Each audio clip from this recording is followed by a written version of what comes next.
get too deep, please remember to like, comment, and subscribe if you find value in these discussions.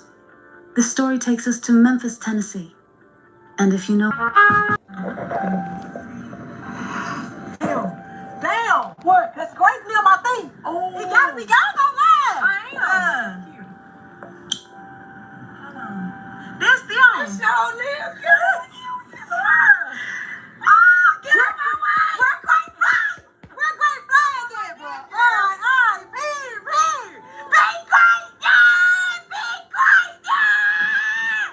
Be great. Big grape home. Ain't no more free grape. Big grape free. Yeah. We put this shit on for you, Big Grape. Talk your shit, Grape. Talk your shit. Shut up. Hey, man, now it's time. I'm finna talk my shit. Cool now. Now it's time for me to talk my shit. Where them hoes was at, baby? Where they was at? Where they was at? Where them hoes was at? Huh? Damn. I done dropped it out. Free who? Oh, you know? Oh, okay, damn. Put me flag on right now. Shit out you, man. About you, Pete. Big Grape. Free who, man? Big ball out. Ain't no more free my dude, fuck. None of that pain they gave. Take that shit off, quick. Give me mine. Ain't no more free my nigga. Where you hoes was at? Where was y'all at? Where was y'all? I been looking for y'all. Where was y'all at? I ain't seen nobody. Get him out his flag. Put his flag. Damn, where's phone? Let me lie in on my junk, pop my shit, man. Me and B, what's up? Yeah, man. Where them hoes was at? This what I want to know. Where was them hoes at? I don't know this more. J-Bo, your baby finna fall out. Come on, man. Come on, man. He falling out of vagina, don't he? He got you pregnant. What's up? Great, you got popped them. Come on, man. Soon had my first gel picture It's online. with my twin. Hold on, let me. Oh, damn. Man, big break out here. You gotta follow the right. That's all she fucking on. That's all she iPhone charger. That's all she wanted her whole life. We out here. Ain't no free big break no more. We out here stepping. Let us put your flag on, break. Oh, the same on proper, yeah. That's the piece. Come up back in, man. You come up back in. Kick them dust mouse off, man. We got something for you. Kick them dust mouse off, man. Fuck all that. Fuck all that. Fuck all that. Oh, man. Yeah, go kick them dust mouse off. Put them kicks on your feet, man. You know you gotta come home right. You know you gotta come home right. You too rich for this shit, man. You too rich for this shit, man. Come on, let me come up back to these you too rich for this shit. Here, come up back to this shit. Come out the Who it is? Who it is, J-Bo? J. Grape. The one and only. Where them hoes was at? Your daddy home. Your daddy home, man. Trying to get you on some proper instruction, man. Say that shit again, man. What you say? Daddy home. Okay. Daddy home. Say that shit. Yay. Trying to get your ass back on the proper papers. You heard me? Paperwork back on the big girl. Y'all couldn't have fucked up. Your Grape gotta get that paperwork back on her ass. What's so great? How you want to see that? Dude, free, man. Say that shit again, man. What you say, man? Free the slave, man. Free my nigga no when they're doing life sentence, man. Free Charlie Grape, man. Say that shit again, man. What you say, man? All the little boy I just left, man. Free man. Free easy, man. Go to 600, man. Free them guys. Ain't no more free you, though. Fuck. I'm in here. Where them hoes at? Where them hoes is at? Don't ask me that, because I'm ready to say that. Where them hoes is at? I'm looking for them. J-Bo held this shit down the strong way. Held it down by herself. Nobody else. Man, get out with your nigga, love. They gonna see you. Just chill. Your nigga already fine, just chill. Oh, okay. Hold on. Damn. I couldn't have fucked up. Yeah, I gotta get out. Got to. That was just to get to you, baby. What you got there?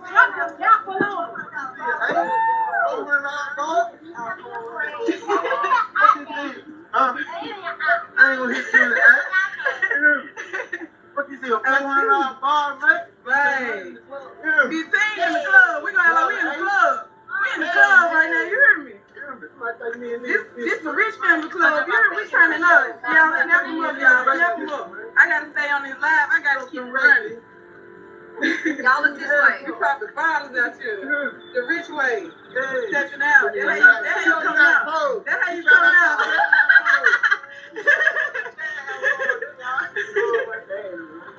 Man, you home, man. You home. You home. It's all up, man. I swear it is. It's all up.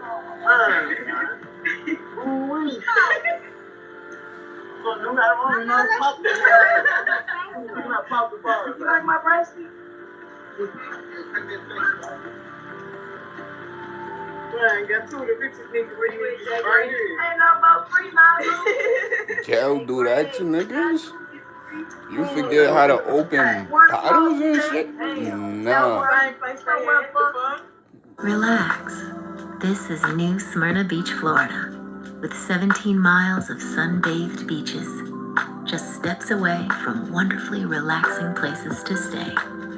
It's where people with too much going on go to forget about it all. New York Presbyterian. We deliver the most babies in New York City and Westchester. With over 60 locations across Brooklyn and doctors from Weill Cornell Medicine, we bring expert healthcare closer to home.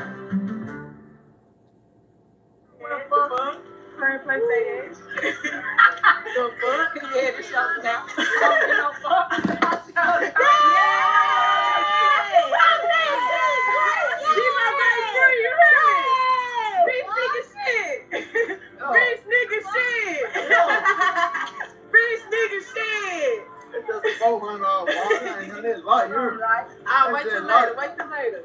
We finna step out for show. What's up, bro? Step it out for show.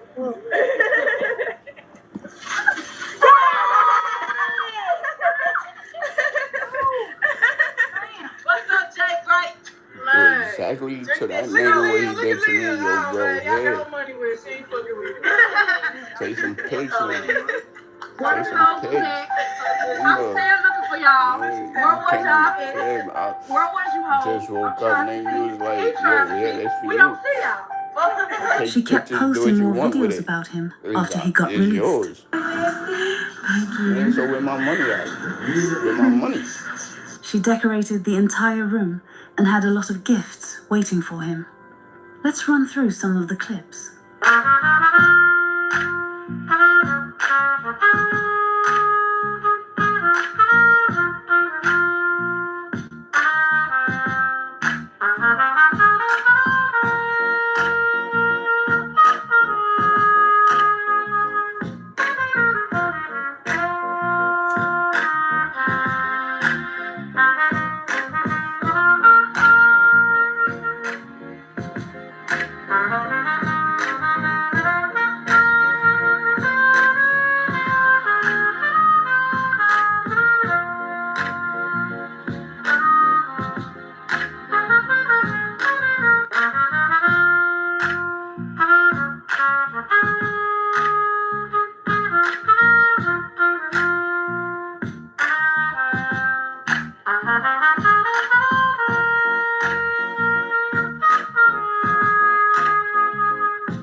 They were back to being the lovebirds everyone knew them as. Everything seemed perfect. But then came that day, November of that year. Jeremy told her father she was going to school, but she also mentioned meeting someone afterward. Some kind of business deal. She told me she was going to school, and when she left school, she was going to meet somebody to get some shoes. That was the last time anyone saw her alive. Her sister Candace Parker tried calling her throughout the day. No answer. She always answered her phone. Something was wrong. So Candace went to her sister's house looking for answers. And listen to what she said. I got to my sister's house. I felt it. Something was wrong. And that's when the detectives told us we had to stay there for a minute. When they said that, I already knew my sister was gone. The detectives had found Jeremy's body inside her white Jeep Cherokee on Prince Street. She got shot in the head, came out through the back, through her side. I never think I'd put my sister in a casket, man. We just want justice for her, that's it. The gunman was caught on a Ring doorbell camera leaving the scene. But somehow, no one could identify him. Candace believes her sister knew her killer. She thinks it might have been a robbery gone wrong. I just want justice for my sister. I can't sleep. I can't eat. Y'all, I need help. I need help. 2 years later, the family is still searching for answers, still crying out for justice. Her father, Jerry Capels, believes someone out there knows what happened. You say that the investigation is cold because that the person had all kind of masks on. The murder was picked up by a door cam, leaving the vehicle, so which kind of led me to believe that the person might stay somewhere in the area. So he searches the area frequently, looking for any clues he can find. Now here's where things get interesting. Yeah. People started pointing fingers. Guess who they were pointing at? Let me see. Grape. Let me see if I can find the Debo picture. Grape. The man she'd waited years for. The man she'd just welcomed home. But Grape wasn't staying quiet about it. 1 year after his release, he posted on Facebook. Yeah, I'm talking about So this picture. today makes a full year. I've been out of prison, and I must say I'm proud of myself. He walked in the spot. I've been out the he way. was like, I done started me a bro, business. this for you. I done took plenty trips. Just enjoying life. When my boy come Seeing the home. world. Thank God for making me the hustler I Got a am. good Because somehow I six-pack always waiting make a for way. him. I'm triple blessed. That's why I I'm didn't talking have about to my dick bride. ride to get in my position. Or I didn't Six-pack hop for on him. another nigga wave. When I You came don't be like, home, what I this created for? my own motion. Us, and man. ran it up. Like you told me. Remember, So many people thought fresh it was out the over for me hospital. now. Us. They're wondering what I'm doing and how I'm No, doing it. you. Us. Jabo Dinero, Man, I just me, hate you and not the here with me. kids. Because you the one who believed in me the most. And then this post that'll give you chills. Jabo Dinero, all that gangster shit we did. You took it to the grave with you. But the accusations kept coming. People kept talking. And finally, Grape had enough. President feta cheese. So fresh. So creamy. No wonder it's the #1 feta in America. If it's excellent, it's President. Finance today isn't just about numbers. It's about transforming raw data into faster decisions and sharper insights. I'm Nida Najib, your course instructor. I'm a CFA charter holder, ACCA member. I hold a certification in data analysis and visualization in Python. Welcome to my course, Data Analytics for No Finance cap. Professionals. I got so many From insight backgrounds that I'm to gonna be impact, showing where y'all. we're going to be turning And raw data none of them is into screenshots. real decisions. In this course, you'll Matter of master the fact, some of them foundations is of screenshots. data-driven strategy making. Sharpen your finance skills in Excel and build powerful dashboards using Power BI to tell performance stories instantly. You'll also level up your Python and SQL so that you can automate workflows. I'll see you go.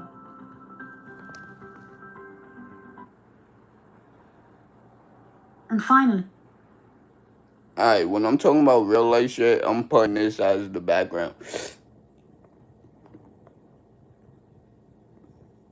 Let me find that picture. Well, pictures. Because you sent me more than one.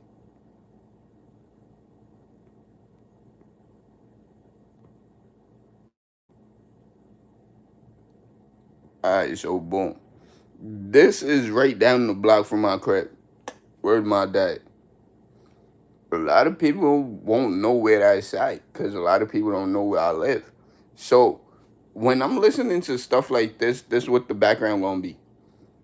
But when I'm having story times, and feel me, giving y'all insight in my life, that's when I'm gonna put the Gussy Moto background. So y'all get insight on who Gussy Moto is. Cause, feel me, I ain't begging y'all to listen to me or watch me. What I am asking y'all for, though, respectfully, is to sub to the channel and support. Because support is free. Because it's going to come a time, feel me? If you know, you know. YouTube going to start cutting that check. And when I'm giving back to my supporters, boom, that's why I be showing y'all out and shit.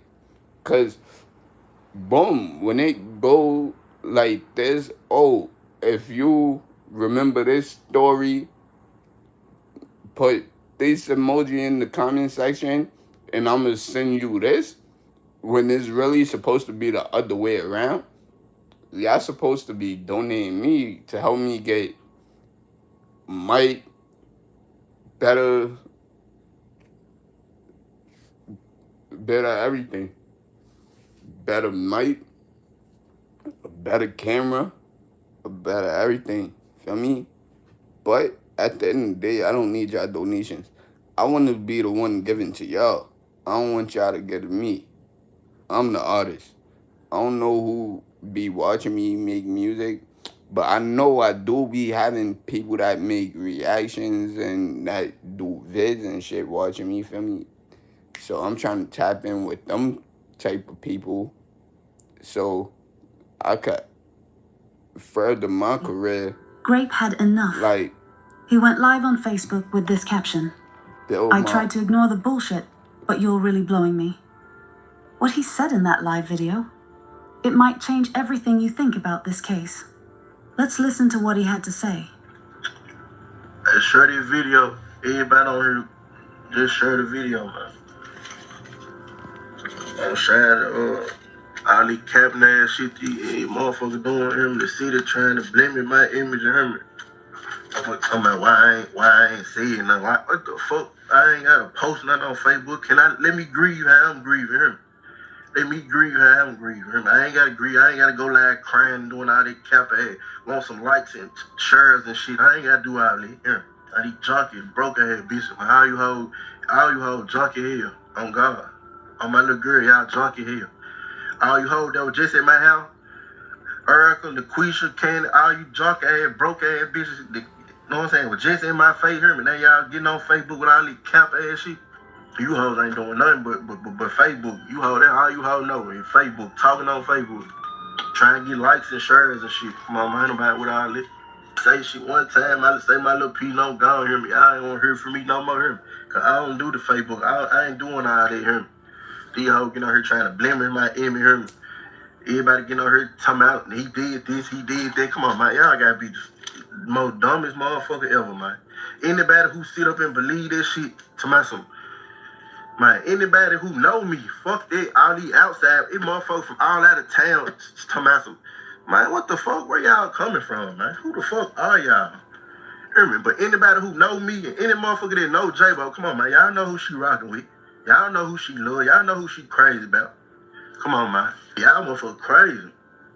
Y'all know what's up with J-Bo. Y'all know where she get that purple heart shit from. Y'all know what's up with her and him. For any motherfucker who even can say some shit like that, come on, man. Anybody who think that I ain't even tripping about the motherfucker that don't know me, that don't really know us, all that outside ass shit, I ain't even tripping out y'all. Y'all just gonna say whatever motherfucker saying on the internet or whatever y'all heard, y'all, that's what y'all gonna say. But the motherfucker that know me, you know what I'm saying? The motherfucker that know me, motherfucker that know J-Bo, y'all know, y'all, come on, what the fuck? Why would y'all even insinuate some shit like that, man? Why would y'all even think that I do some shit like that? Hey, man.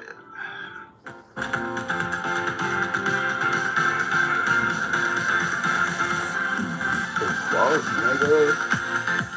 How about this? You gangbang, that's why. You gangbang. Anyway, some shit like that, man. Why would I y'all don't even trust think no gangbang. that I do some shit like that? Y'all hey, backdoor. Anybody, y'all will backdoor y'all moms. Why the fuck he ain't post? He must be running. I've been looking at screenshots and shit all day. I can't even, motherfucker won't even let me grieve in peace, man. You hear me? Every time I look at my phone, I'm seeing some old dumb ass shit. Motherfucker Tomaso, he tried to kill his other baby mama. That's why she moved out of town. Man, is y'all fucking slow, man? Is y'all fucking dumb or is y'all fucking... Man, my baby mama alive and fine and we straight. We straight. Me and my baby mama locked in. I ain't never tried to do shit to my baby mama. Y'all don't believe her name, Kenyatta, on Facebook. Y'all go ask her. She'll tell you I ain't never did no shit like that. Then a motherfucker saying, what the fuck she said? Somebody said something about, man, it's so mad. I heard a million stories, man. I done heard a million motherfucking stories, man. Why? Talking about, motherfucker talking about we been beefing. If me and J-Bo were beefing, what the fuck? If y'all look on her story, never been beefing. Don't y'all see if us she together? Pulled up to the jail, she just posted me on her story. The day she died, the morning, she got up cooked the big ass breakfast. Right. We Brother, woke up together. I'm she got up not cooked the big saying ass breakfast you and went allegedly to sleep. you didn't do it. I went to the auction. Allegedly, in my eyes, you ain't do it. Do that look like some beef? That do the fuck? Do that look like we were beefing? Man, come on, man. That man. Who knows? Come on, man. Y'all see her in there bring me a big allegedly, brother. Who knows? We bug out. What the fuck? We live together. Y'all slow. What the fuck we beefing for? You was in jail for 5 years. Who knows? You probably think she was out here fucking on you. On God. You came home. You see she got the bag. Yeah, you thinking she fucking on you. Motherfucker said.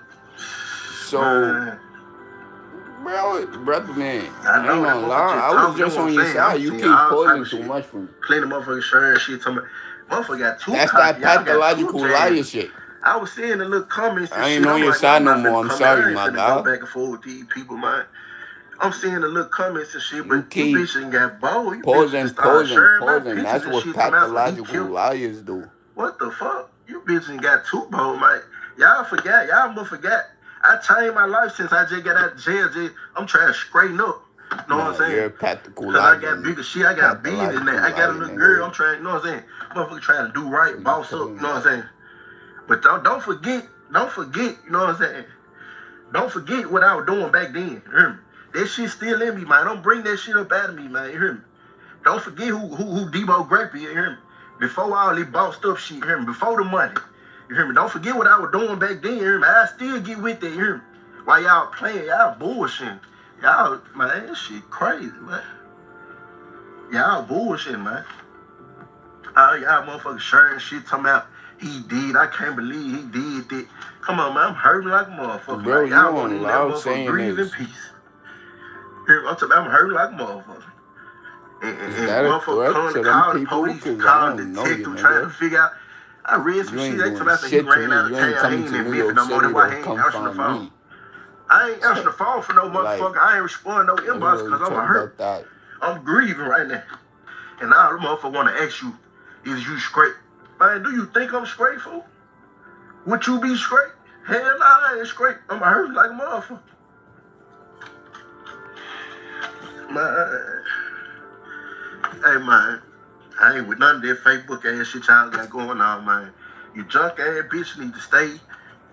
Leave my name out y'all mouth. Stop playing me for I take it there with y'all for real talk, man. And I ain't doing all this back and forth on internet making status and shit. Y'all know what I'm on. The same shit I was doing back then, yeah. And we ain't gotta talk about it, cause y'all can't wait to take something, send something to the police. Look, he said this. But yeah, y'all know what's going on. Y'all know what I was doing. And if you don't know me, then look it up. Ask your folk. Somebody know about what Debo Gray was doing. Yeah. Alright. Y'all know what's with me. I ain't doing no plan. Period. When y'all say some silly ass shit like that, man, you spreading out these motherfucking rumors. Then you motherfucker was just in my motherfucking face. Y'all just in my house. You drunk ass hoe, man. Let me tell you shit about you drunk ass hoes that come to my house stealing this shit. These drunk ass bitches come to my house, steal all my shoes, all my clothes. They steal all J-Bo shoes, all that jewelry shit. We got money put up in the closet. These junk ass, man, you hoes junk. You hoes stole tissue and paper towels and all type of junk ass shit, man. How the fuck that's y'all friend, but y'all just stealing from her and she dead? How the fuck that's y'all friend, fool? Y'all just came to our house and stole tissue, toilet paper, shoes, and jewelry and shit. Fuck y'all think you think J-Bo would want y'all to do that shit? Y'all junkie head. Come on, man. This shit ain't nothing. I ain't trip. I ain't trying to make no police report or nothing. That shit small. Cause any motherfucker know me, they know I'm in heaven. They know I'm in heaven. So you think I'm tripping out some shoes? Y'all go in there and steal all the motherfucking shoes. Somebody go back in my house for these folks. I'm wondering why all my shoe boxes and shit on the floor. These folks stole all my shoes out my house. Not everyone's life runs in straight lines. At Sophia, we get that. Our flexible, affordable, self-paced Shoes out my house. Clothes, jeans and shit, toilet paper towels and shit. You hold junk. You hold so junky on God. You junky ain't hold, man. All you hold Erica, LaQuisha, Candy, all you hold junky here. And you hold ain't having shit. And I wish you hold would say otherwise on God. You hold junky here. Erica, you eat come, ooh, man. I ain't finna get on here and do all it here. You hold know what's on me. You hold know on God. It's just killing me, man. This shit killing me on the inside. I can't even breathe in peace. Come on, man. Man, come on, man. Come on, man. Motherfucker couldn't pay me to do nothing to that girl, man. I'm telling you, couldn't pay me. Any motherfucker know, y'all know we been rocking here. I'm talking about saying before I went to jail, she stayed my whole motherfucking jail sitting here. Held that shit down here like a gangster. She held that shit down. Come on, man. Ain't no way. Ain't no way, man. For y'all to get on her and try to blemish a nigga image and say I had something to do with this shit. Man, that shit hurtful like a motherfucker. And I'm talking about the motherfucker that know me. You hear me? Motherfucker that been around me. Motherfucker know me for. That shit hurt. I ain't worried about what the other party see the same motherfucker that don't even know me. They just looking. They ready to ready to type something. I ain't thinking about what they talking about. Yeah, the truth. I just talked to the detective. They said something about they got video. That shit gonna come out, man. But we ain't talking about that.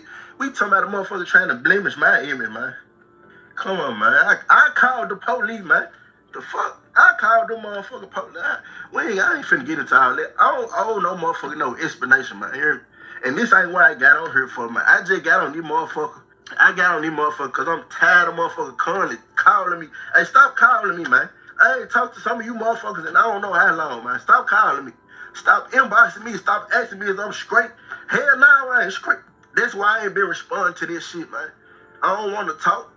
I don't want to talk no motherfucker. Family, friends, all you fake motherfuckers talking about y'all love me. Man, you motherfuckers ain't told me y'all love me in I don't know how long. Now all of a sudden y'all love me. Man, fuck y'all. I know who rocking with me here, and I know who really rocking with J-Bo here. All that cap ass shit y'all doing. This shit ain't straight, fool. Y'all capping hard as hell, fool. And I'm talking about the motherfucker calling and posting about her and shit. Come on, man, that girl tell me all the time she don't even fuck with y'all, cuz. She don't even fuck with y'all, cuz. Real talk. Oh, God. I'm the motherfucker this girl talk to and tell all her business too, man. Girl don't fuck with y'all, fool. Y'all cap it here. Y'all junkie here. I ain't having shit, man.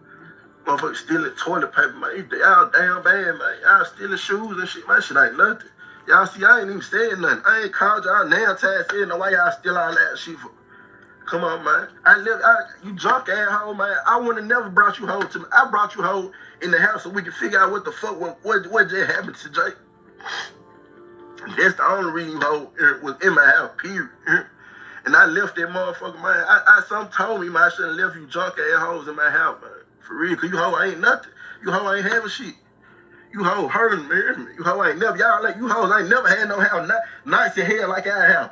Big ass 85s everywhere over that motherfucker. Nice to have. You hoe junkie hell. You hoes ain't never live how we live, man. Y'all hoe hate that, man. Y'all really jealous. Y'all really jealous of J-Bo. That's what they was, man. Y'all really jealous of that girl. Y'all jealous how we just bossed up out here. Y'all play, y'all hoe junkie. You junkie hell. How I'ma smack the shit at you when I see you. I swear to God. I'ma smack the shit at you, hoe. Cause you play, ho. You seen her calling my phone with all these nice ass shit, trying to play other nigga. Whole time you around her spreading rumors and telling you the main motherfucker telling about some Debo did and all this old cap ass shit, man. Man, you say some silly ass shit like that, man. You know that girl love my dirty motherfucking drought, man. That girl love the shit at me, man. Y'all bullshit, fool. Real hoe, you junkie hell. Talking about some motherfucker, you always calling, asking, borrow money and shit. Bitch, J-Bo ain't never got you no money. All that money you call and ask her for, that shit comes straight from me, man. Think she got some money to give your junk ass hoe every time you call. Ask for some money, man. She asking me, get her the money, get your junk ass. Oh, you junk as hell. Bitch, you want for me, hoe. You wouldn't have nothing. None of this shit. You be stranded out of town, stuck out of town, can't get back to Memphis, need some money. Bitch, that shit coming from me, hoe. That be my money, junk ass, hoe. Oh, you'd have been stuck in Vegas or New Orleans so many times, hoe. I got your junk ass back to the city, hoe. She ain't getting you shit. She getting that shit from me to send to you, hoe. Broke ass, hoe. Want to act like you had. You ain't having nothing, hoe. I know the real you, hoe. Them crusty, dirt ass panties you always leaving on the ground, hoe. I'm sorry, you Don't did stop it. playing me for if I take her. You Come starting on, to make me stop think playing you me. did it, gang. Stop playing me. You Oh, did it? junk You your head, murdered I can't wait shorty to see how that much came smack to fire pick for you your up ass. from I prison, swear to God, gang? put that on my little girl, I'ma smack shit at you. And whoever, motherfucker, Oh, they you look ain't for me. You gonna can't be smack looking for me. me. Motherfucker, I went out of town. I ain't went nowhere. I'm still in the city right now. I ain't never left. What I'm leaving for?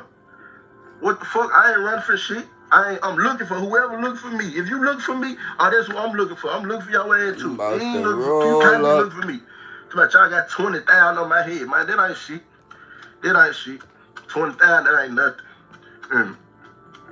20,000 ain't nothing. I had 20,000 when I was sitting in the cell. I had 20,000 on cash app when I was sitting in the cell. Soon roll That ain't out, nothing. get off this shit, My make some 20,000, you gonna need snaps. more than that, baby.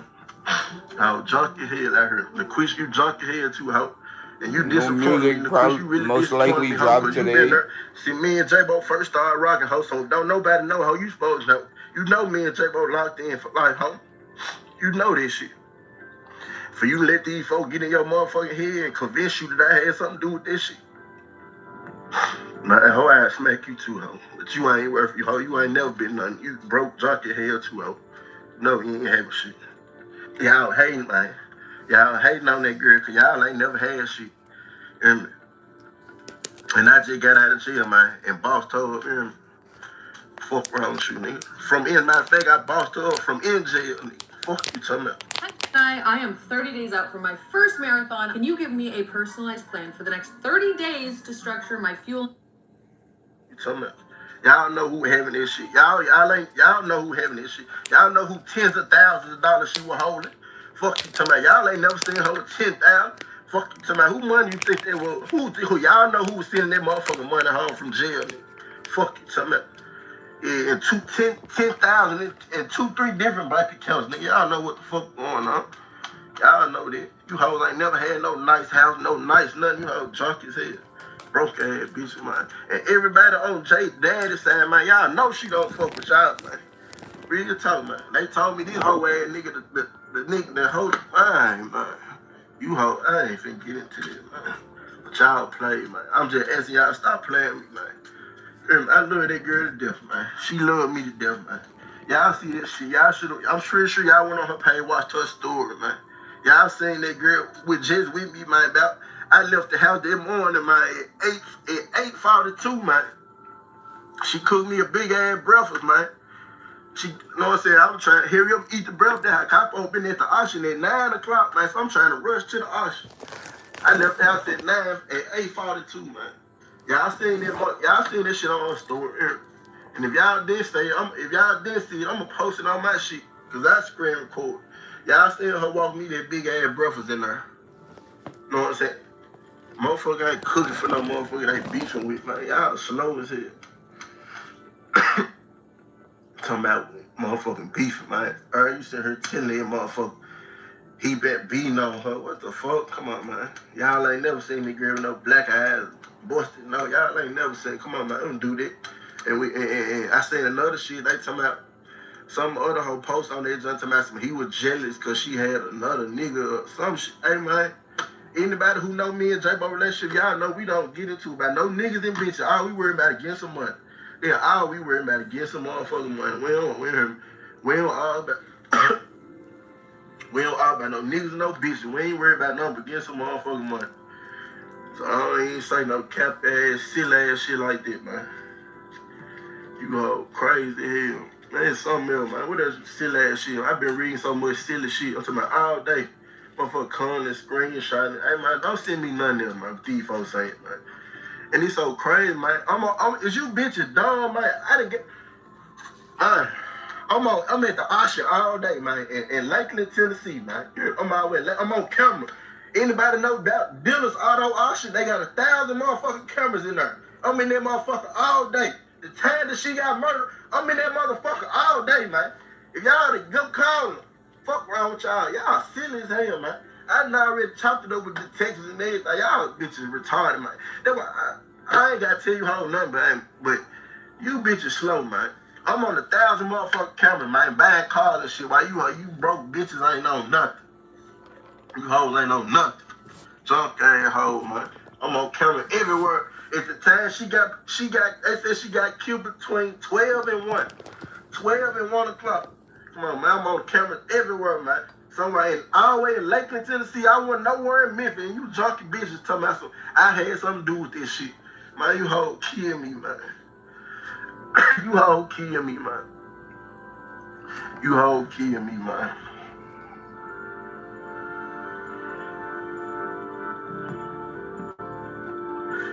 Yeah, man, I just had to say this because this shit would irritate me, fool. I'm talking about, I wouldn't know what I'm saying. Motherfuckers been sending me shit from the jump, and I was like, man, I'm just screwing this shit out. I ain't finna say nothing about this shit. I'm like, I ain't finna say nothing about this shit. I'm gonna let them folk have the internet, man, because I know what's up. J-Bo know what's up. And rest of y'all opinion don't even matter, man. For him, this shit gonna come out. Y'all will see what this shit gonna come out like. Yeah, it gonna come out. But all you motherfuckers keep the same energy. Don't delete none of them comments and all this shit y'all been saying when y'all see what really fucking happened. You know, keep that same motherfucking energy y'all had. Yeah. Motherfuckers blemish my image. And I'm tripping. Motherfuckers that I know on that joint talking about some, I knew it. They sharing shit talking about some, I knew it. Bitch, I smack shit out you, ho. Talking about some, you knew it. You ain't knew motherfucking thing, ho. That shit got me so high. I'm talking about mine. I ain't been asleep since this shit happened. I ain't ate nothing, man. This shit, I been, But I guess motherfuckers feel like since I ain't get on Facebook and post and go live crying like these flies and that hoe doing all this shit. Come on, man. Y'all playing, man.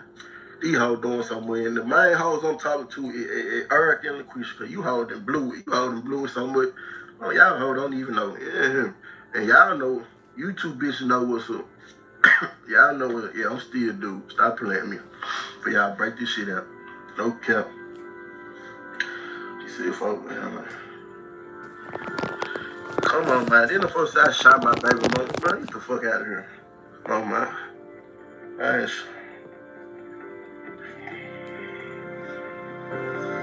This shit gonna come out. It gonna come out, man. But I just want a motherfucker to keep this same energy, man. You hold, man. I'm telling you, I can't believe I'm tripping, man. Like, damn, the city just, come on, man. The city was just fucking with me, man. This shit happened. Whole city just turned their back on me. They saying all type of foul ass shit. Like, come on, man. Y'all just say all type of foul ass shit. To my, man, come on, fool. I ain't on it, man. It is what it is. Then I'm talking to folks. Try Aleve for longer lasting body pain relief. Aleve. No ultra processing. No concentrates. No compromises.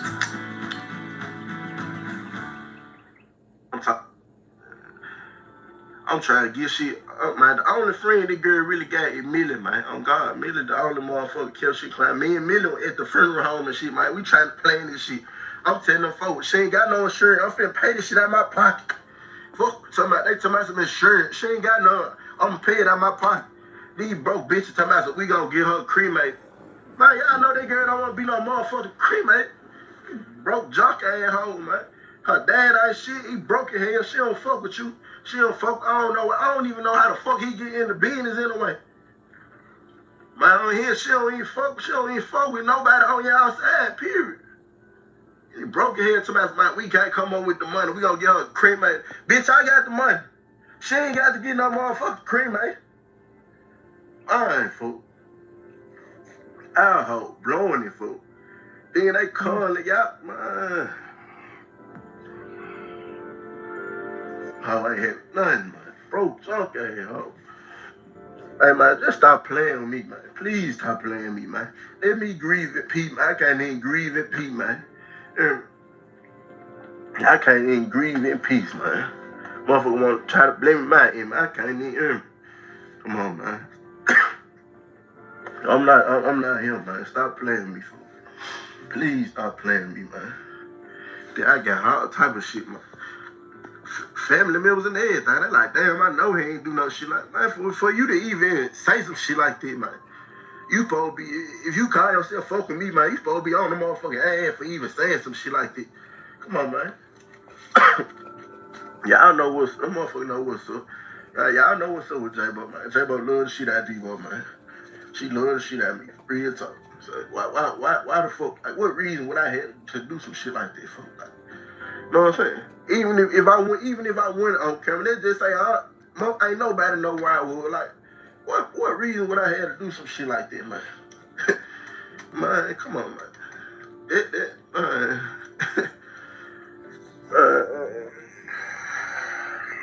Man. Yeah, motherfucker, boy, my shit fucked up. That's why my baby mama got her ass away from this shit, man. Cause this shit fucked up, man. A lot of this hating shit going on, man. Cause the motherfucker seen me get out of jail and show my ass, man. On God. I know where it came from. All this hating ass shit motherfucker saying, motherfucker want to see me back in the can here. I know that where it came from. No cap. Y'all hating, fool, cause I got out of jail, show my ass. I got out here, show my black ass, man. And y'all I did them little 4-5 years, man. I got my motherfucking money in there, man. I came out here and got some more motherfucking money, man. And showed my ass. And that's why y'all mad. That's why y'all hating. That's why y'all trying to blemish your motherfucking image, man. This shit crazy. Man, what the hoe say? She said, now he trying to cry. Man, see, that's why I just got to stay out there in this shit, man. Cause, man, you all so funny, man. You all funny here. On God. I just wonder why I'm outside like a motherfucker. I'm outside. Why ain't no motherfucker approach me on all this shit motherfucker saying on Facebook? All motherfucker gotta do is approach me when you see me. I ain't ducked out, had no motherfucking word. And I ain't ducking, I ain't dodging, I ain't had no motherfucker. I'm outside like a motherfucker. I been outside. You hear me? Fuck you talking about digging, doing my own motherfucking investigation. Why ain't that motherfucker bumped into me and said something? All right, motherfucker talking about they looking for me. Everybody come on, man. It's all the head, man. Y'all come on, make me turn up for real, fool, on God. You whole player. No motherfucker, you can't be looking for me. Cause I'm here, I'm all through the motherfucker, see that. And ain't now motherfucker squirted a water gun my way. I ain't popped the balloon my way. Fuck you talking about. Y'all gonna turn him out. Y'all ain't gonna go far as I'm gonna go. Stop playing me, fool. Real talk. Stop playing me, cool. Stop motherfucking playing me, man. And no, that girl was not pregnant, man. J-Bo, stop. She was not pregnant. Stop all that cap. That shit cap too. She was not pregnant. Please stop sharing that dumb ass shit. That girl was not pregnant. Fuck wrong with y'all. Y'all stupid. That girl wasn't pregnant, man. Fuck you talking about. Motherfucker got the autopsy. They'll tell you if she was pregnant during the autopsy. I ain't now one of you slow bitches seeing the autopsy. Fuck wrong with you. Stupid. Y'all retarded, man. They would have told you this shit in the autopsy if she was pregnant, man. Y'all going by some stupid. Stop listening to these dumb ass hoes, man. Them hoes dumb hoes ain't got shit going. Them hoes just want some likes and some clout and shit on Facebook. Hoes ain't on nothing. Stop listening to all that fake ass, all them fake ass text messages and shit. Come on, man. Fuck you talking about. They doing way more than what it's supposed to be. And she acting like J-Bo fuck y'all way more than it. Come on, man. J-Bo, let me know the real. Stop playing, man. Stop playing. I'm knowing this shit. Stop playing. Please stop playing.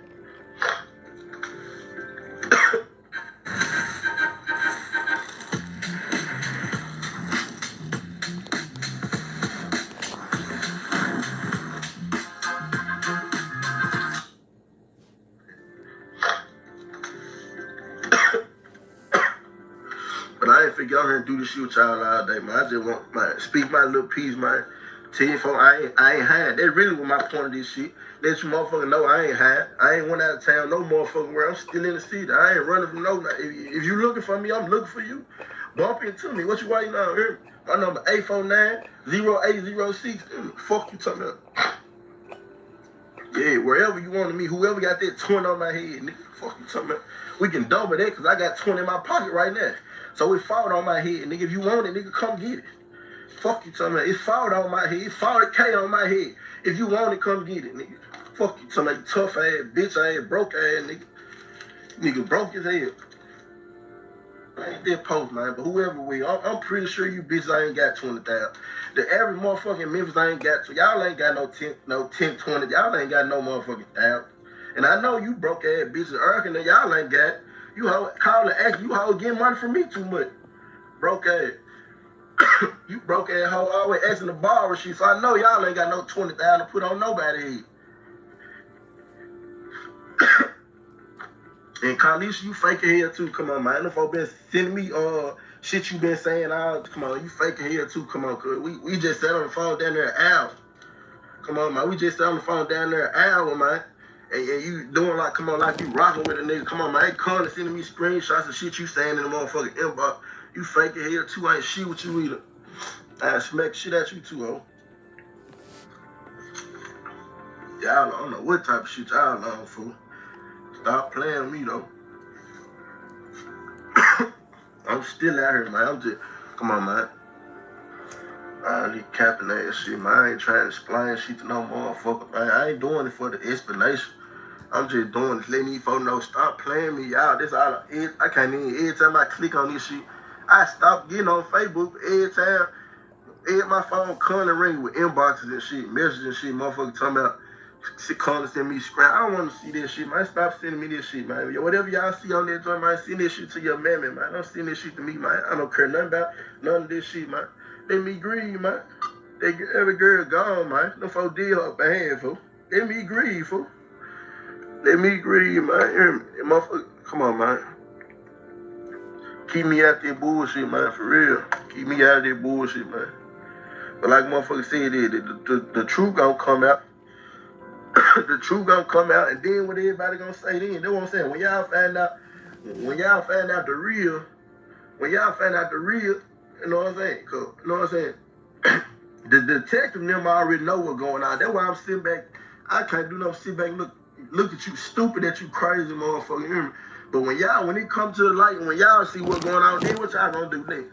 For all the motherfuckers who want here trying to blame my image, cause you can't blame shit. I'm having shit my way and I'm really popping it. So you can't blame shit. But for all you motherfuckers that try to blame my image, what y'all gonna say when the truth come out? Y'all be ready to suck a nigga dick from the back. And I don't want to hear that shit. I don't want to hear that shit at all, man. Fuck wrong with y'all. I hope this story helps you recognize warning signs and encourage you to seek help or offer support before it's too late. I'll see you in the next episode of Crime of Passion. Thank you for watching. Come on. It's your car, man. It's not mine. Get the fuck out of the car! Oh, boys.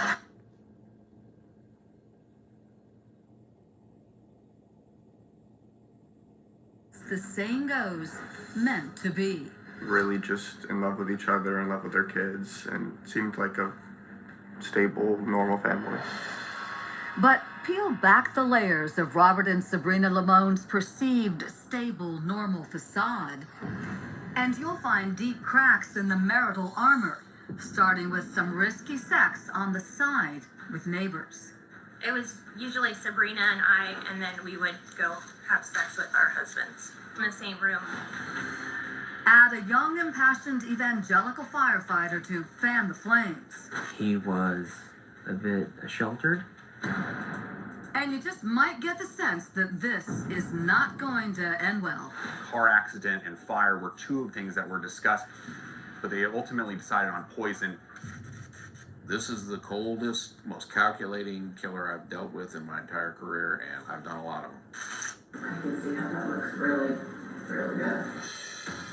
It sounds like a dating site cliche, but everyone in the Mojave Desert town of Helendale, California, admired and envied the Lamones' seemingly special bond. They were best friends, they were partners. Robert was the spark that got the party started. Robert's very outgoing, very friendly, a spirited outdoor people person who worked as a first responder for the railroad. She was at the river. She loved the water. Sabrina, a vivacious blonde who could disarm with her charm. Everywhere we go, she puts a smile on everyone's face. Lydia, when Robert first brought Sabrina into the family, how did everybody feel about her? She seemed to have a lot of love and compassion. She was very friendly. One foul exchange and 2 children later, the Lamone family appeared solid and intact. But in time, Robert and Sabrina's lifestyle began to exceed the boundaries of traditional marriage.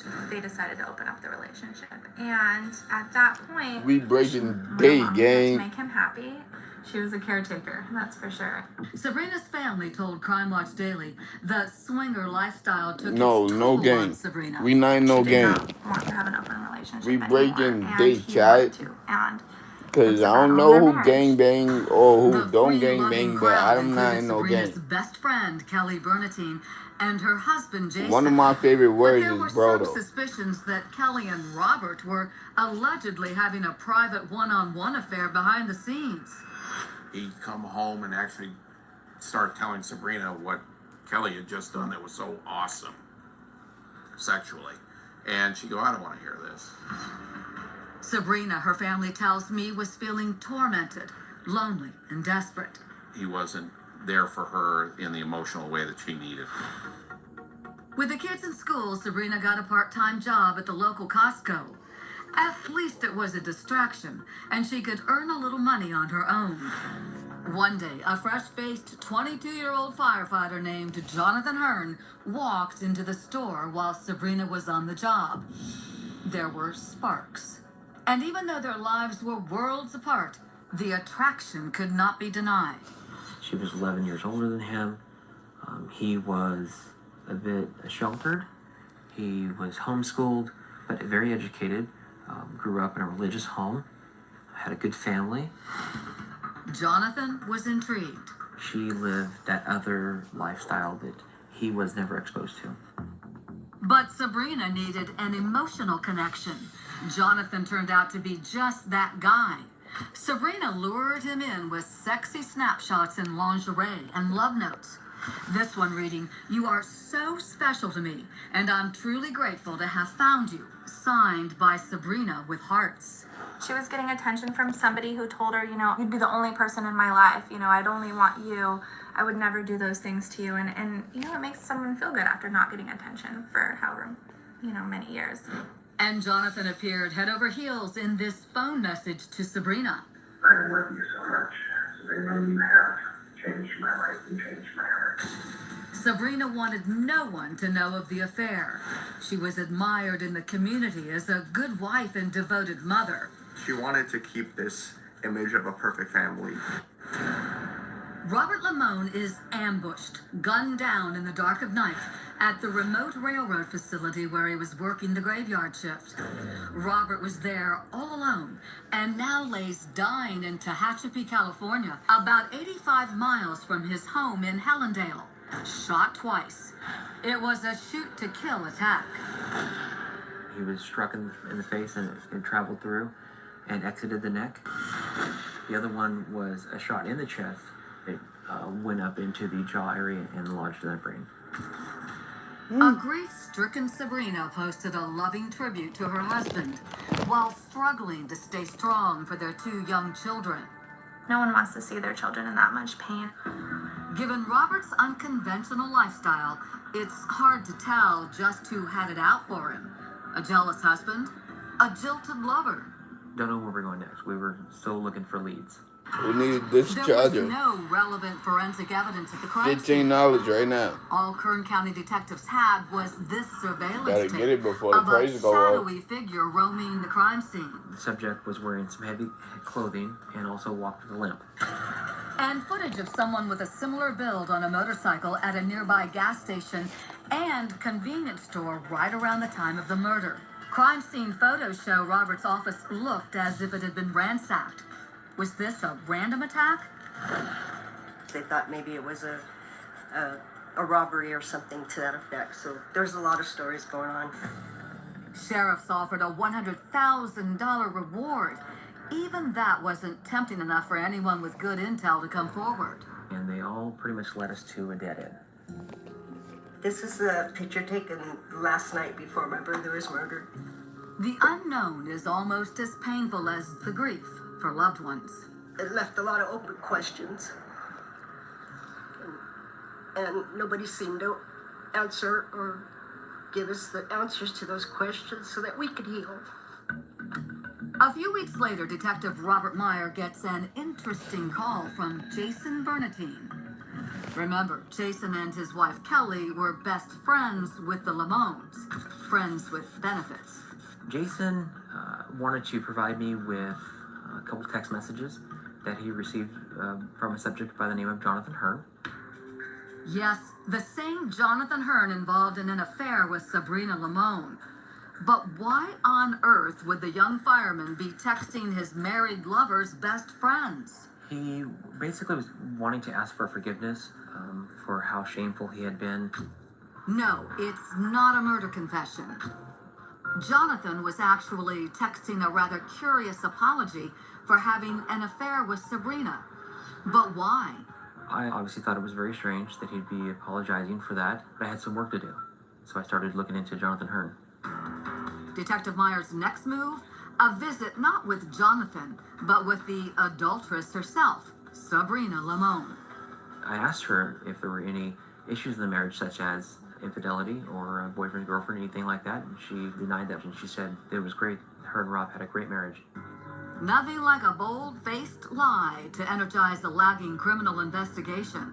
But the ever-image-conscious Sabrina may have been deceptive for a reason that doesn't involve killing her husband. I don't think she wanted to paint Rob in a negative light or herself in a negative light for the children in this terrible time. She didn't want her kids to know about the open relationship and how they were both having affairs. Detective Meyer keeps digging for clues and hits on some gold. Sabrina had purchased what is commonly referred to as a burner phone. They started communicating with that. In fact, in the 5 months leading up to Robert's death, the illicit lovers exchanged 7,000 voice calls and text messages on their throwaway phones. That was very suspicious. Adding to the suspicion, Sabrina suddenly goes underground, cutting off Robert's entire family, even refusing to let them see the children, and for no apparent reason. It broke the heart of Robert's sister, Lydia, but it also raised suspicion. Why are you hiding, Sabrina? You know, if you didn't do anything wrong, why are you not communicating or talking to us? Sabrina may have sidestepped her family, but she can't beat the badge. Cops are listening to calls between Sabrina and her young lover.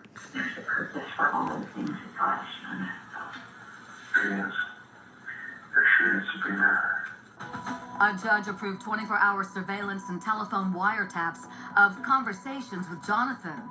The subject matter? Jonathan's paranoia. There's a truck that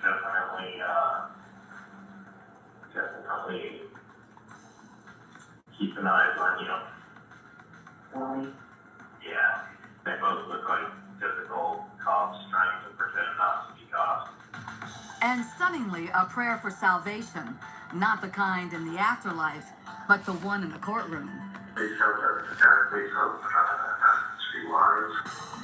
The couple prayed that God would steer the criminal investigation away from them as suspects. While the calls don't reveal any direct evidence, one might detect a certain consciousness of guilt in their conversations. God, this is like, you know, I guess you really didn't want me to be with them.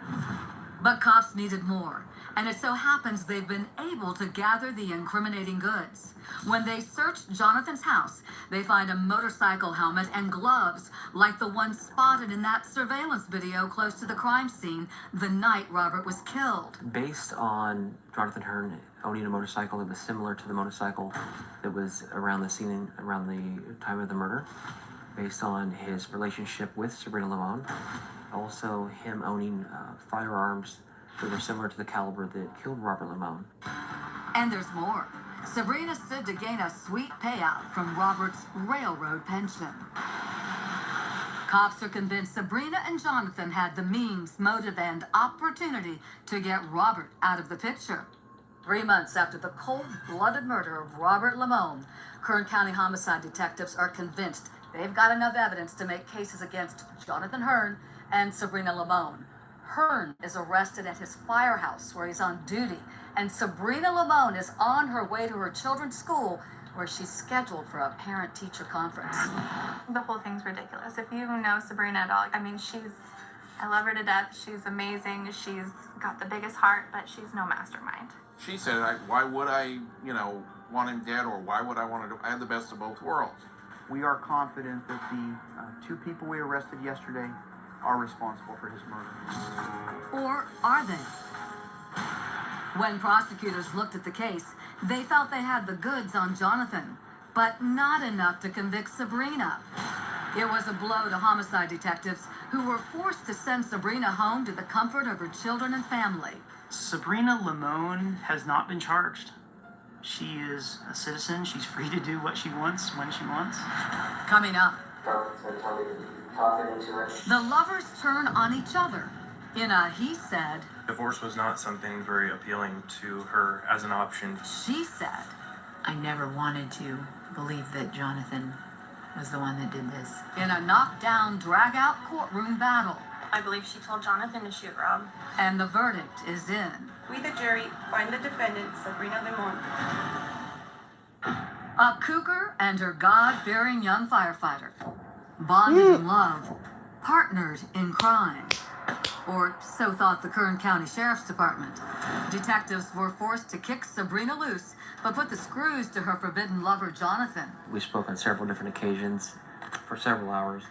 Jonathan Hearn fully expected to spend his last dying days behind bars, and he knew there was only one thing he could do to change that.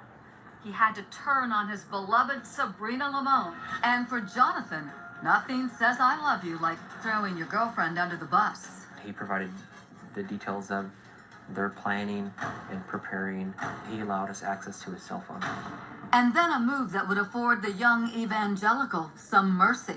I offer him my broken-hearted and genuine apology. Jonathan struck a plea deal. What he pled for is 25 years and 4 months in prison in exchange for that testimony against Sabrina. I was shocked.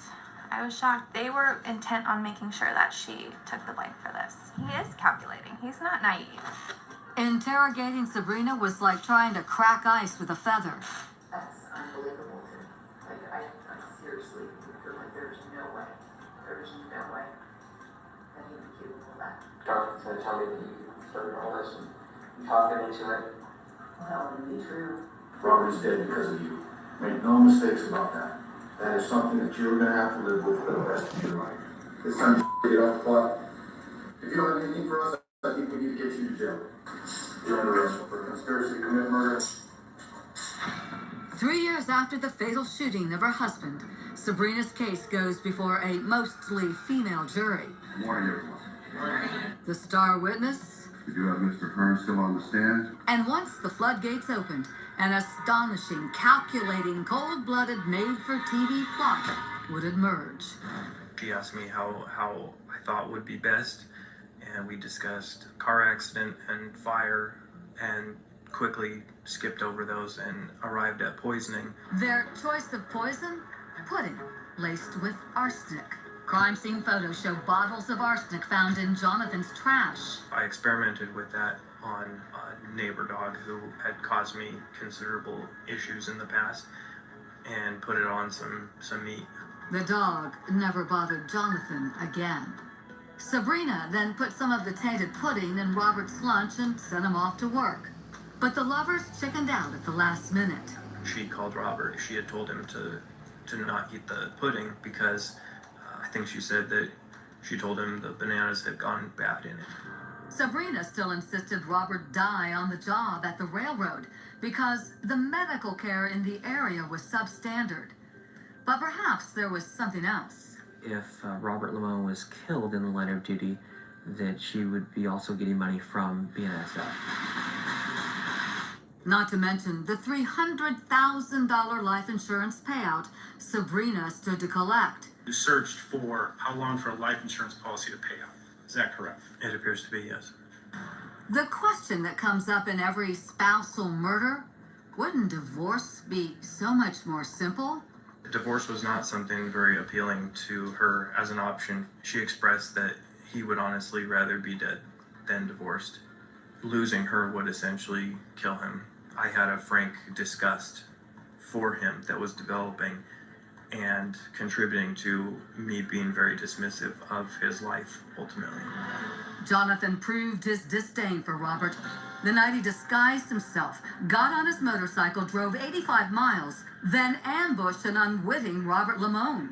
After you fired the first shot, what happened to Robert? He fell seemingly mortally wounded, then headed up into the office to follow through with the previously discussed plan of overturning the interior of the office and making it look like a robbery. I really didn't want to leave him if he wasn't entirely dead. So I went back around the backside of the truck and quickly fired one more shot at him. The public servant turned public enemy had killed a man, and in a call to Sabrina after the fact, appears convinced he was guided by a higher power. He's working through me to the street. He lets you drive there all the way. Fancy drive there all the way. He knows what he's doing. He knows the work that he's doing. When it came time for Sabrina to take the stand, Well, I was protecting my image. she tried to explain why she lied to cops. I didn't want to put my affair into a murder investigation. I never wanted to believe that Jonathan was the one that did this. Prosecutors reminded Sabrina of a certain significant prayer she and Jonathan shared after Robert's murder. Deliver me from the guilt of bloodshed, O God, you who are my God, my Savior. When you read that verse, what did you think? What my memory recalls, I remember Jonathan reading that Psalms 51 to me, and I don't think I was following along. I was distracted. And when cops asked Sabrina if she knew of a man with a motorcycle possibly named John, she gave them the names of two other Johns who were acquaintances of her husband. Sabrina suffers from ADD. She's not been on medication for it. She's not extremely articulate. In fact, she has difficulty in communicating her thoughts. She's a high school dropout. So why let her testify? Because, insists her attorney, she's innocent. Considering Jonathan Hearn is a psychopathic killer, I would tend to believe Sabrina more than him. But it only got worse for Sabrina's image when her formerly best friend, Kelly Bernatine, the friend with benefits, took the stand. Are these wild sex orgies that you're going to the river to have? No. It was usually Sabrina and I, and then we would go have sex with our husbands in the same room, but not together. Kelly denied having a private affair with Rob, but blamed his murder on Sabrina. But she killed Rob. She didn't kill him, did she? I believe she did. You believe she actually went and shot Rob? No, I believe she told Jonathan to shoot Rob. If Sabrina is convicted, she'll get more prison time than the man who pulled the trigger. 25 to life. Whatever the jury decides, everyone present is to sit quietly and calmly. It's Judgment Day in Kern I don't County. have friends We, at the all. jury, find the defendant, Sabrina Limon, guilty of a felony to wit, murder of Robert Limon as murder in the first degree. The crime was done with premeditation and deliberation. There was no mercy for Sabrina Limon. As to count one, murder in the first degree, the term prescribed by law is 25 years to life. Senator Manager of the Department of Corrections, we're adjourned. The court is supposed to find somebody guilty beyond a reasonable doubt, and I've never seen a case in where there's more reasonable doubt than this one. Do you get any sense that she has any remorse for what transpired? Not at this time. Do you forgive him? Not at this time. I can't yet. A husband and father dead and gone. A wife and mother facing life in prison. A religious firefighter who sold his soul to the devil. And all for what? You don't invite evil into your home. like Sabrina invited Jonathan by bringing him in this relationship to destroy that family.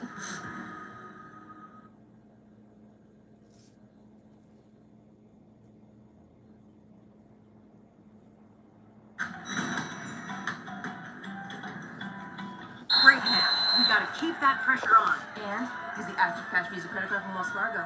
She's right. Christian, oh listen. It scores unlimited 2% cash rewards on purchases. Scarf anyone? The active cash Visa. I'll be perfectly honest, I've wanted to kill someone for a long time. It's like an urge, and it was kind of a time that I could get it out. You wanted that sick fuck. Steve was pretty much excited. It definitely wasn't his first time. It was like, yeah, it's awesome, you'll get used to it, Chris. And it was addicting, but we'll take care of it. When an inconceivably brutal crime rocks the small town of Mount Vernon, New Hampshire, police and residents alike are desperate to stop the monsters before they can strike again. But as the haunting case begins to unravel, they soon realize that no one could have prevented the truly evil acts that were about to be set in motion. As it would turn out, a group known as the Disciples of Destruction would stop at nothing to make their twisted dreams of violence, horror, and gore a sick reality. And yet, not everything went according to their plan. The killers soon learned that one of their victims was actually still alive. I'm one of those type of gentlemanly chivalry sort of guys that you don't even hit girls, let alone go out and treat them badly. If the girl's in the hospital, obviously she probably got injured or something. Chris, it's funny you should mention that because I want to let you know she is going to survive. Fortunately. That's good. Yeah, that is real good. Home to around 2,000 people, Mount Vernon is most notable for its quaint and quiet reputation. With little to no crime, it was never expected that the tranquil town would be the setting of one of the most shocking murder cases that the nation has ever seen. Among the community lived the Cates family, including 42-year-old Kimberly, her husband David, and their daughter, 11-year-old Jamie.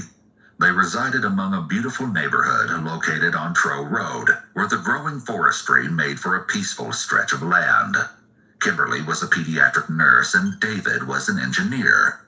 But the most fulfilling job that the two shared was being parents to the bright and outgoing Jamie. They were a happy family, but sadly, they could not have foreseen the horrors that were in their near future. It wasn't uncommon for David to travel on occasional business trips, leaving Kimberly and Jamie at home, but he'd installed an alarm system inside of the house that would contact the local authorities in the unlikely event of an emergency. And to further their peace of mind, Kimberly had also made an agreement with one of their neighbors, promising to keep an eye on each other's property. Although, due to the town's low crime rate, the idea that residents of Trow Road could be targeted victims of crime was never considered. Before David left for his trip on Saturday, October 3rd, 2009, the house's alarm system had unexpectedly malfunctioned, rendering it inoperable. Despite this, the family remained unconcerned, but as David walked out that door for yet another work trip, he couldn't have ever imagined that the world he knew was about to be tragically ripped away from him. It was another typical weekend for the mother-daughter duo, where they made plans to shop at their local mall the next day, and possibly stop by Jamie's karate studio. At least, that's what Kimberly had messaged to David before she and Jamie went to bed around 8:30. Jamie would often sleep in her parents' bedroom while David was gone, and this weekend was no different. From the hotel in Maryland, David messaged his family a good night. Around 4 in the morning on October 4th, 2009, a chilling 911 call was made to a local dispatcher. The voice was that of a little girl, soft and quiet and very hard to hear. But what the dispatcher could make out was the whimpering cries of a terrified child begging for help. Unable to gain a clear understanding of what the little girl had been saying, a police officer was immediately sent to the address of 4 Trow Road. Upon arrival, the officer briefly searched the exterior of the home while waiting for the other squadrons to show. Before he was able to make a full circle of the property, he noticed a slight movement out of the corner of his eye, coming from inside of the house. Inching closer to the home, he peered through a kitchen window, where he located a vague image. Someone appeared to be hiding behind the counter. Locking eyes with the petrified little girl, The officer was overcome with a wave of horror at what was before him. The girl was lying on the floor, her entire body coated in blood, and a portion of her foot had been severed. Someone had maimed the vulnerable child. Breaking down the front door, the officer finally gained entry inside, where he found the little girl, shaking and paralyzed by fear. Horrifyingly, she was attempting to scream and yell. However, nothing was coming out. When she could finally speak, she quickly gave her name, Jamie. The officer immediately carried Jamie outside, where he asked if any other people were in the house. She responded by saying that only her mother was in the bedroom. However, in a heartbreaking plea, she begged him not to leave her side. The officer comforted the young girl, stating that he needed to search the residence for anyone who may be hurt, and promised that she was safe.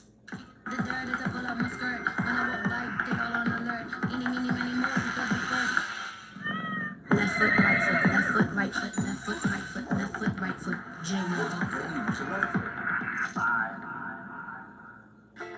This flavor and heat can only mean one thing. Olive Garden's Calabrian summer is officially here. With crispy chicken and a sweet spicy sauce, these hot honey chicken bites have some bite. Our rich steak and shrimp bucatini brings a little fire and a lot of smiles. And who said a bit... And promised that she was safe. Just outside, another officer made their way to the petrified Jamie, where they could see that not only had her foot been severed, but she had suffered multiple lacerations to her head, legs, arms, and torso. When asked how she received the injuries, she responded by saying, "Some guy had a knife and another one had a bat and he hit my mom." Horrified, the officer asked if Jamie had any idea of who the perpetrators were. And although she couldn't identify any of her attackers, she recalled that one had been bald. However, she also told the authorities. One of them said, "Get the jewelry." She then told the police that she survived by pretending that she was dead. Soon, additional help had arrived, and it was then that they discovered all of the appalling contents waiting within the home. Authorities were able to follow the blood-stained footprints across the hallway carpet that led all the way back to the master bedroom. What they found upon entry could only be described as a chamber of horror. Not a single member of law enforcement could fathom the massive amounts of blood that had encompassed almost every inch of the room. And then they found something even more disturbing. The officers could barely stomach the absolute atrocity that was before them. Lying on the blood-soaked bed was Jamie's mother, Kimberly, who had been savagely murdered. Severely wounded Jamie was immediately rushed to the hospital, but there was no telling whether she would survive. Following the sickening discovery, the authorities were left with a mountain of questions. Most importantly, they needed to uncover who had unleashed such an evil attack upon a mother and her child. In an attempt to establish the motive, they began to search the house, and they discovered that various items of jewelry had been taken. In addition, they found that the basement window had been broken into, with the screen laying neatly on the ground. Along with this, the air conditioning unit that had been placed in a window above the deck was missing, yet another potential entry point to the home. South of the residence, tire tracks could be seen along the dirt pathway, and foot imprints were located within the front yard. As word of the brutal attack spread, the tight-knit community was plagued with fear. But what became even more frightening was the haunting whispers making their way to Mount Vernon from the nearby town of Brookline, only 20 minutes away. Apparently, a resident had been visiting a friend's house on Sunday, October 4th, and was introduced to a pair of young men, also from Brookline. Initially, the gathering seemed to be a harmless occasion, but that would quickly take a dark and unexpected turn. Within a short amount of time, the new friends had divulged a sick and twisted secret. They claimed that they had just killed a mother and her child, while another set of friends watched. The other patrons sat in disbelief as they listened to what they thought had been a scare tactic from the two, or a cruel joke. But as you'll come to find out, the truth behind this harrowing case would only emerge after a series of horrific findings. It's possible that the high of committing the crime had worn off, so the assailants were attempting to relive the attack and experience that rush again by describing it to friends. They likely enjoyed the attention and shock from the others, and were potentially confident that there was no evidence linking them to the crime, suggesting that they may have believed they were smarter than police. However, they weren't smart enough as authorities caught wind of the chilling rumors, and were in a mad dash to track down the mysterious young men. They would turn out to be 19-year-old Christopher Gribble and 17-year-old Stephen Spader. One day after the horrific crime, they were each brought in for questioning. It was rather odd that Christopher, of all people, had been asked to talk with the police, considering his background. A longtime Eagle Scout, Christopher was a proud member of the Mormon Church and was working towards his goal of becoming a missionary. He'd been homeschooled from an early age, where his parents worked tirelessly to instill the proper values.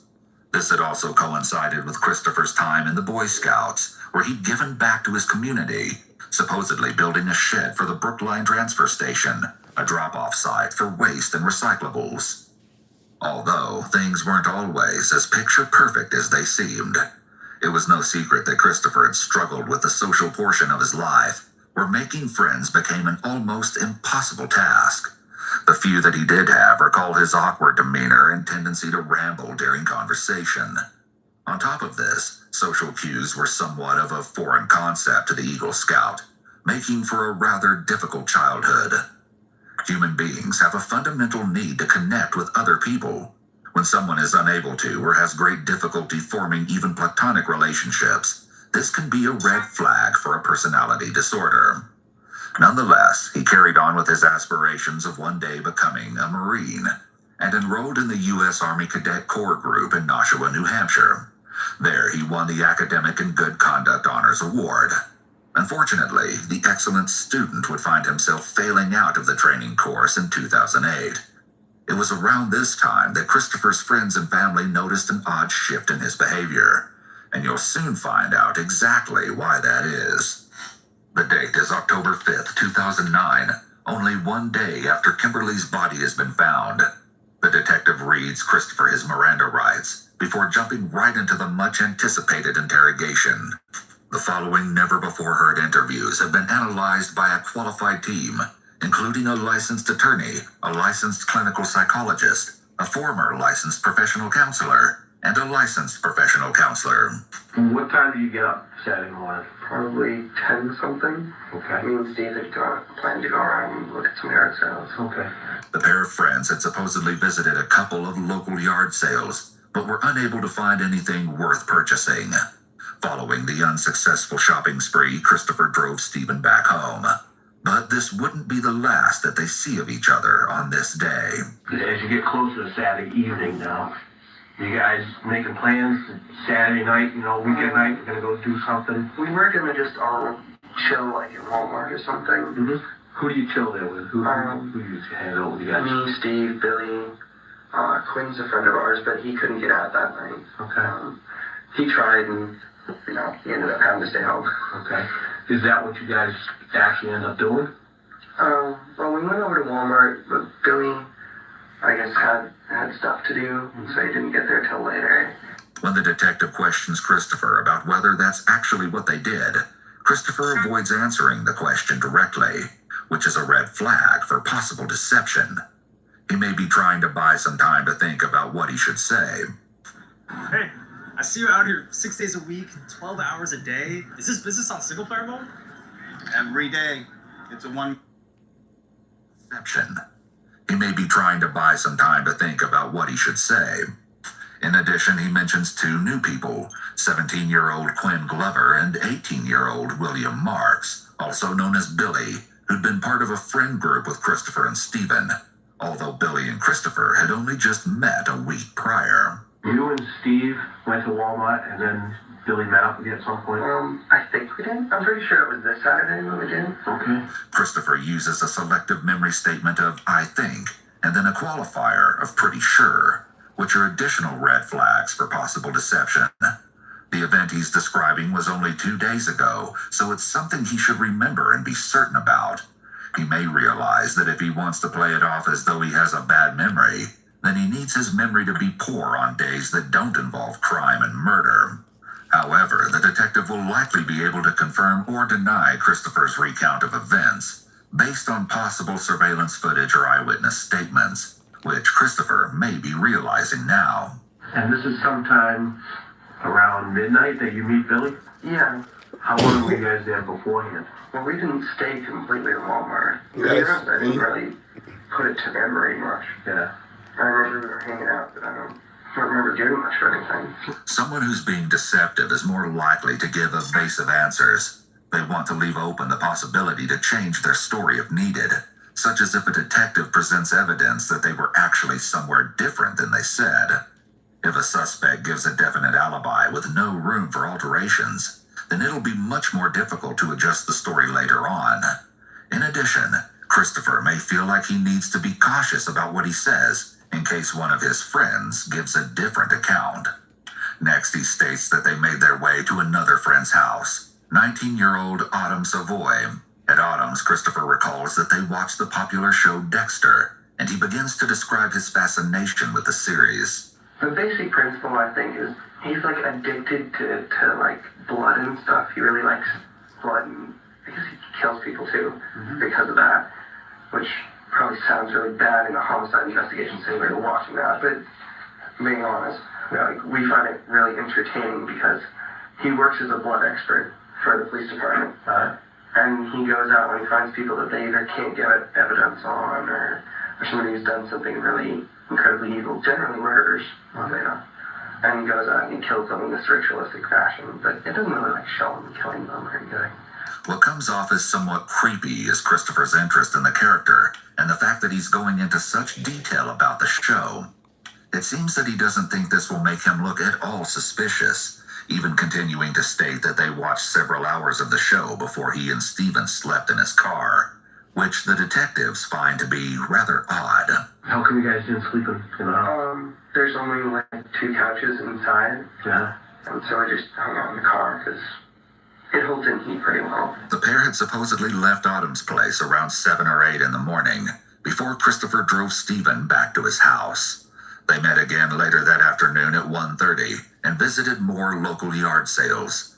It turns out that they were in desperate need of money, and, just as their luck would have it, Christopher stated that they were able to purchase a decent amount of jewelry for only $20 from one sale in particular.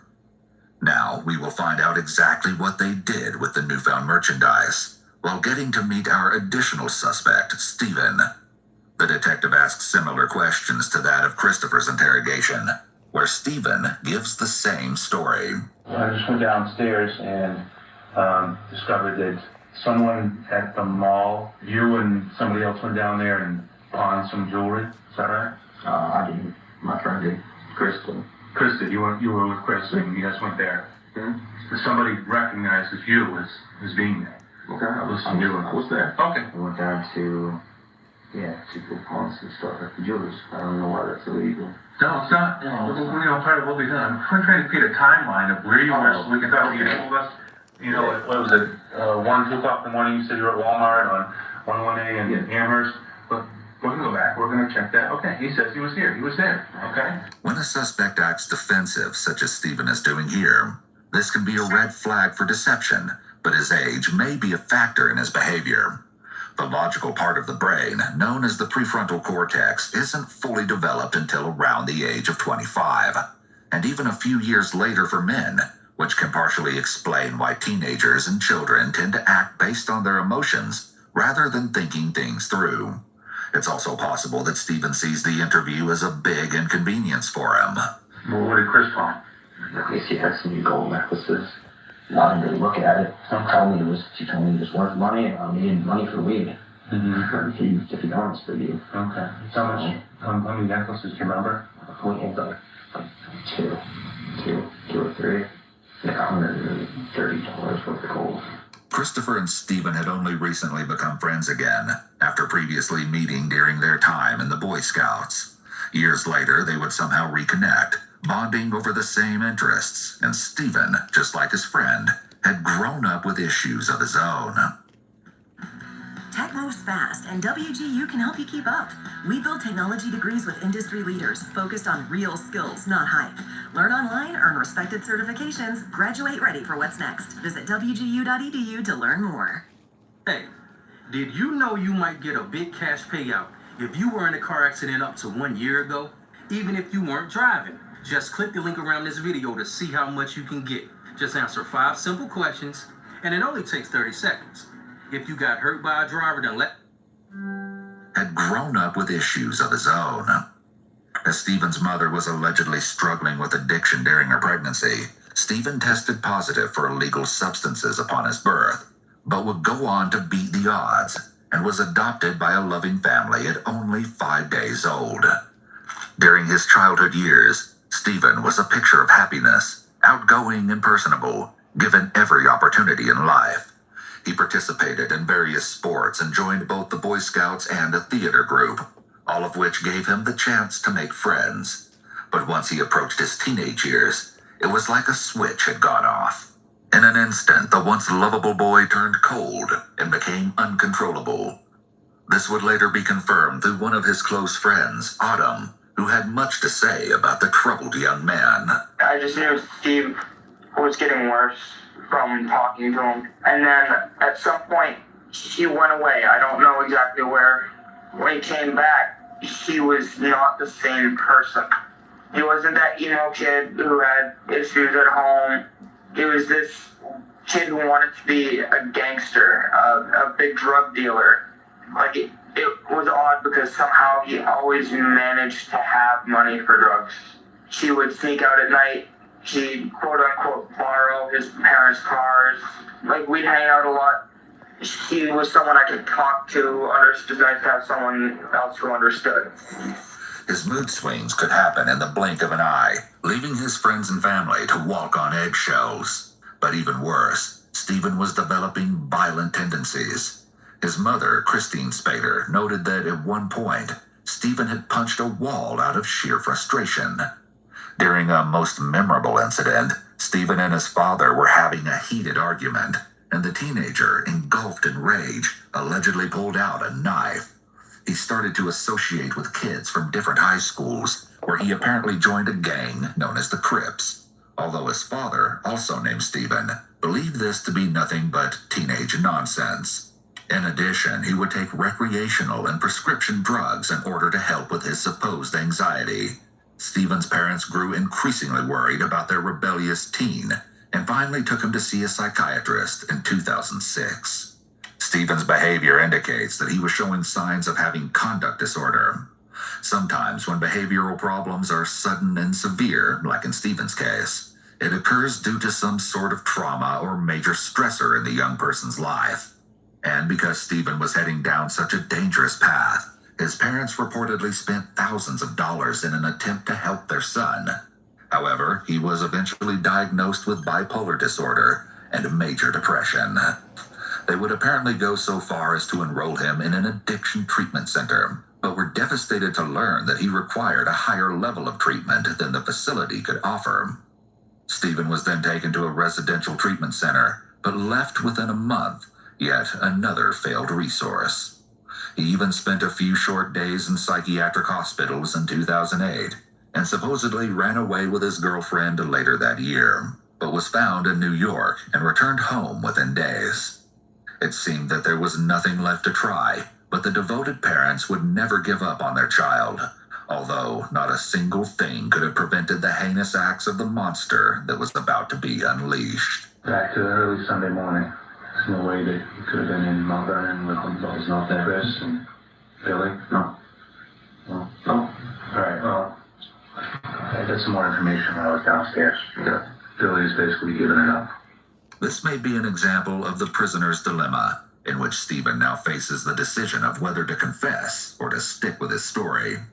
If Billy says nothing and Stephen says nothing, it's possible that there is not enough evidence to tie them to the crime, and they'll face no punishment. However, if Billy has talked and implicated Stephen, it's possible that Stephen could face a harsher punishment if he doesn't give his side of the story. But if Stephen confesses his role and Billy has admitted his part as well, they will likely both be punished. The prisoner's dilemma is such an effective tactic because Stephen is separated from the others. He doesn't know what they're saying or if they've cracked under the pressure. If he knew for sure the others weren't talking, he would feel more confident in keeping his original story. But the seeds of doubt are likely gnawing at him now, leaving him panicking about what to do. I'd like to be let out, or I'd like to hear from you more now. So you guys are going to start accusing me of doing something. Well, I mean, I kind of accused you all along. I'm trying to tell you what I know and what I found out. And if you want an attorney, all you have to say is, I want an attorney. Is that what you're telling me? Well, this is all voluntarily. I don't know why I can't get that out right now. I want to leave. I would like to leave right now. I'm told that you're not leaving. Why? Because they believe there's enough information to place you at the scene of the crime, and that you're someone that's caused this to happen. Huh? Okay. Are you asking for an attorney? You're asking to leave, or are you... I'm asking to leave because I think this is bullshit. I came down here voluntarily. Yes. To voluntarily talk to you guys.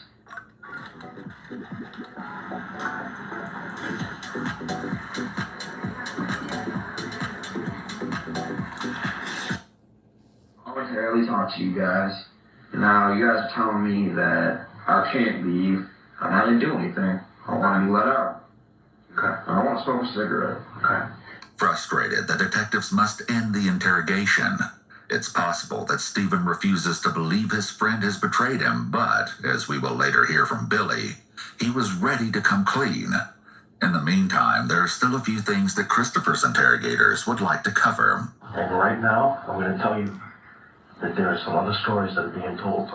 You better think long and hard right now about what happened this weekend. Okay. Okay? Let's go back to Saturday night. Alright.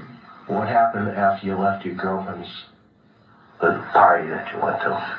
I was pretty sure I went back home, but... Okay. I may have gone out with Steve. The confrontation phase of the interrogation is now underway, but Christopher maintains his original story, although the detectives aren't buying it. What do you know about what happened up there in Mount Vernon? All I know is, this morning, really early this morning, we were looking on the internet, on the Telegraph to see what was going on, and there was something about, there was a lady killed in Mount Vernon, and there's, a young girl that's in stable condition in the hospital. I don't know if it was me or one of Steve's friends or something. Somebody texted one of us or emailed us.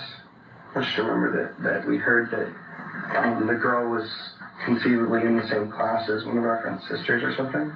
And so I guess she's about 10 years old, which honestly, I hope she's going to be okay. Because that's horrible to do something to a little girl. It's common in the read technique for investigators to ask what the suspect thinks the purpose of the interview is. Individuals who are being honest are more likely to use realistic words to describe the crime, while deceptive individuals may answer vaguely or use soft words like hurt or attack instead of murder. Christopher's use of the word killed here is in line with what a truthful subject might say. However, his reference to the girl in the hospital is vague. This may be an example of how most people who are being deceptive won't answer every question in a deceptive way. People will generally provide a mix of deceptive and truthful behaviors, but there will be more deceptive indicators when someone is lying, and more truthful indicators when someone's being honest. This is why it's important for detectives to interpret body language and verbal responses in conjunction with the actual physical evidence. I mean, I know it sounds cold, but it wasn't a huge deal to me because I didn't know them. Although Christopher has not been formally diagnosed with antisocial personality disorder, it's always interesting when people such as psychopaths use language like this, because it shows their awareness of what empathy, or lack of, is, but also their ability to be manipulative. Assuming that somebody specifically tried to kill them,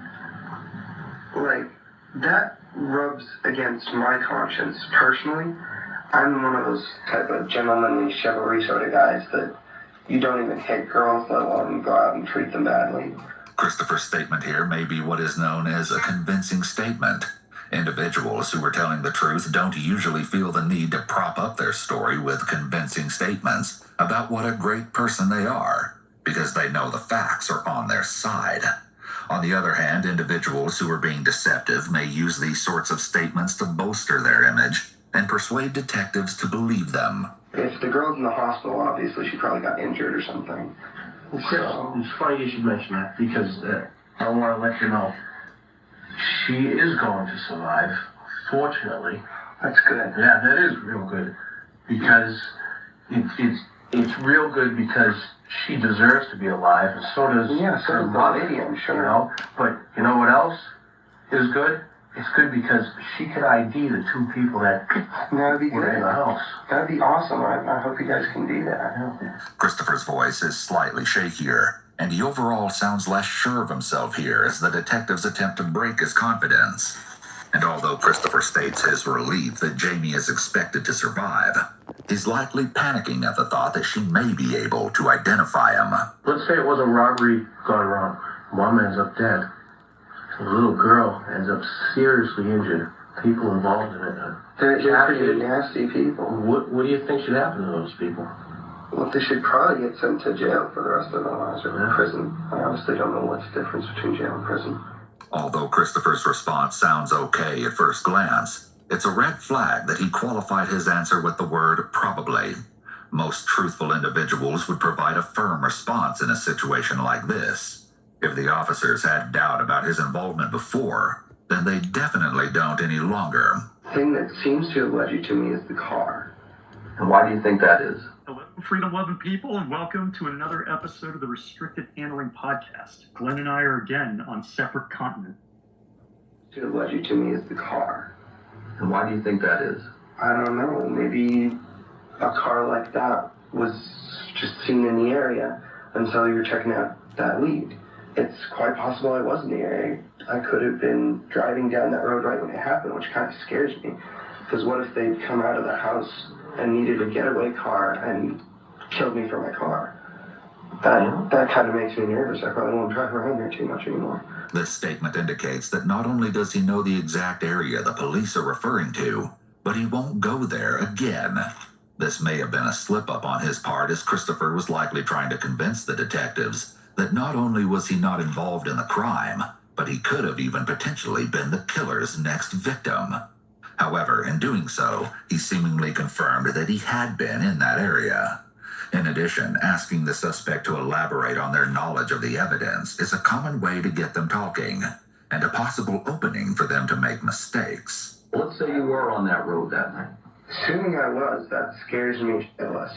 It should.